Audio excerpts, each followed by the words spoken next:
Hello, YouTubers. This is Mr. Zen over here reviewing Fairy Tale ZerØ episode 4 Dance with the Blades. Now, this episode was pretty interesting actually, as this episode actually focused more on Mavis's and Prek's relationship together, or actually not relationship together, but like more like they just like just bonded more closer together as they got more screen time throughout this whole entire episode. Just laughs, giggles, and just miscellaneous adventures right there, just all together.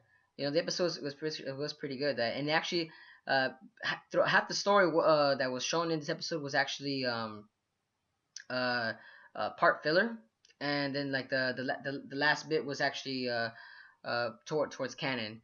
But I could see why they did that because I remember reading it in the manga that if they really did follow us to the manga, that Fairy Tail Zero would be over like in a couple episodes. Like just in a couple episodes, legit. That's the way I see it right now. That's why I can see why they kind of extended this whole episode. It's like half filler, and the rest was towards canon, but it set the stage towards the end. But how the episode began was I see that Navis it was her first time seeing candy, flowers, and all sorts of stuff at the port town, and it's just showing off her little innocent side, and it was so cute too that like how she like never had any kind of chocolate before. It was just so funny how Mavis was actually yeah, enjoying everything that she can out of it. But on the other side, we have Precht over here, which by the way, Precht, I don't know if any of you guys have read Fairy Tale uh or watched Fairy Tale actually, but Precht is actually another main character throughout the whole entire Fairy Tale universe. He's actually Master Hades from one of the an evil mage guild called Grimoire Heart, but that's towards the actual Fairy Tale saga. That's why Precht. I don't want to really like, spoil too much, but yeah, he's also the second guild master of Fairy Tale. That's also Precht is actually a legit character in the Fairy Tale universe. But right now, Precht is actually he's a good guy right now. He's a good guy. Precht is a good guy right now, and that's what I like.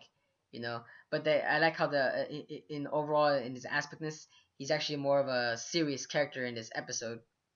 He actually Precht was actually too serious. That's what they're kind of portray that Precht didn't know when to relax, or to tone himself down from conversating with people. And I like how the producers of this episode actually had fun with it, as because Mavis and Precht joined together to the town.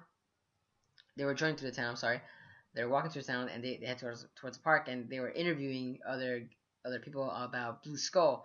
And what had happened was Precht, mind you not, because of his serious nature, he would actually get too close to people in their personal space, giving them a serious stare, like a poker stare, or not.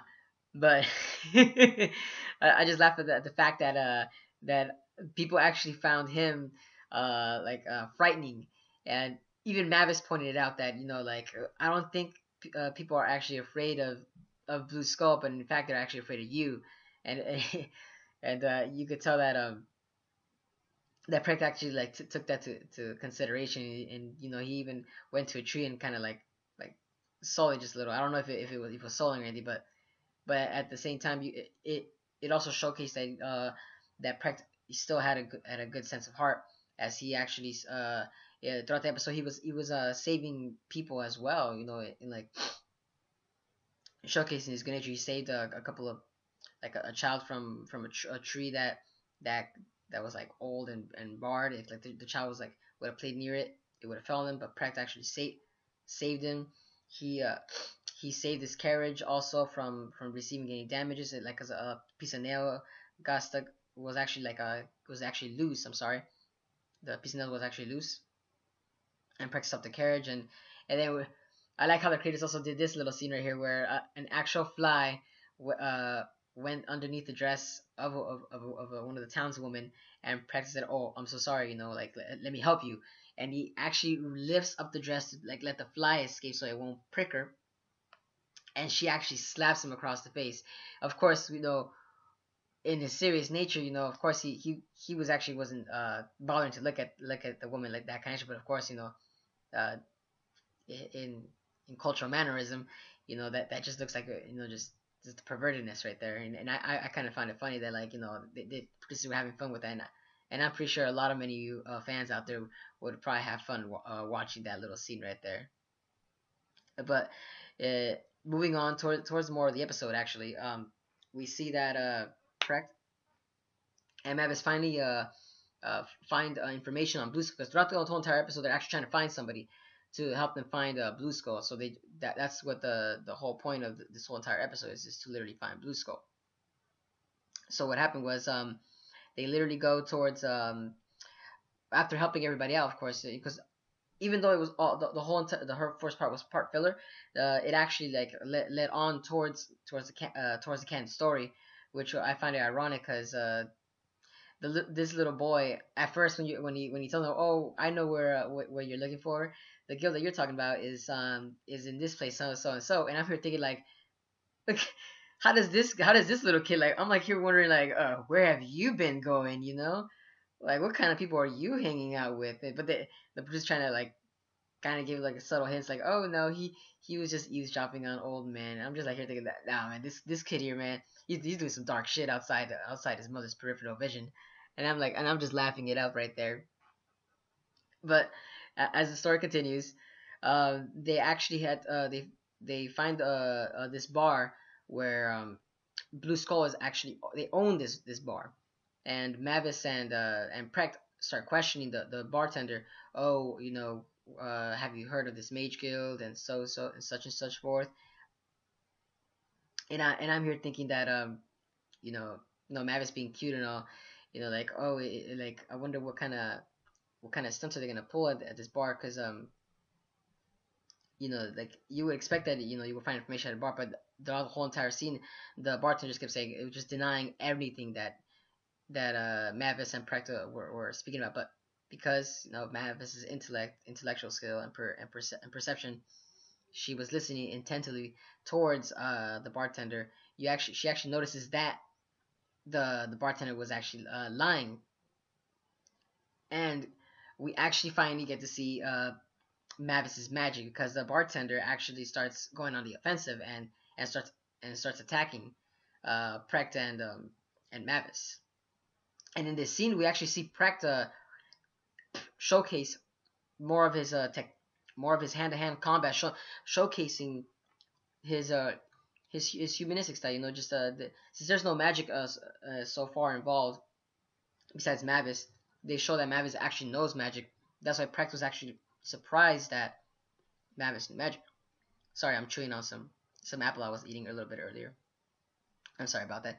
But carrying on that, you know, Precht is actually good at hand-to-hand combat, as we can see that he's always been strong from the entire series, for a formidable opponent. As because all the barkeepers and everyone in the bar actually started attacking these two, and Precht handles it with such ease.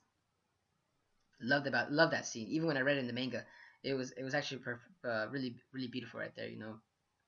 It just showcasing Precht's astounding stamina right there.